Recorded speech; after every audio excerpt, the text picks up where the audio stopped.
Right now, I'm on my way to see Meteor Crater.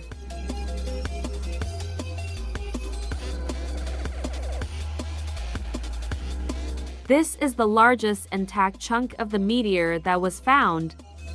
Meteor Crater measures 3/4 of a mile across and about 600 feet deep. The size of the asteroid that produced the impact is estimated to be about 150 feet in diameter, traveling at about 29,000 miles per hour. At the bottom of the crater is a flat spot where some mechanical equipment was located, and also a fenced-off area and a grating of some sort over a pit. I wonder if that is where the alien bodies are stored. You can see the fierce winds that were blowing at the rim. I had a hard time holding my camera steady at times. In the bottom right, you can see one of the other observation platforms. It really didn't provide much of a different perspective of the crater.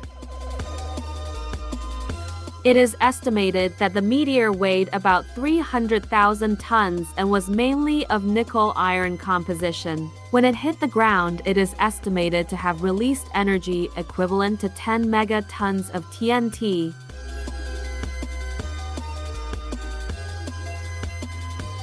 As I was leaving, I couldn't help but think that the high entrance fee and the limited and restricted viewing areas really wasn't worth it.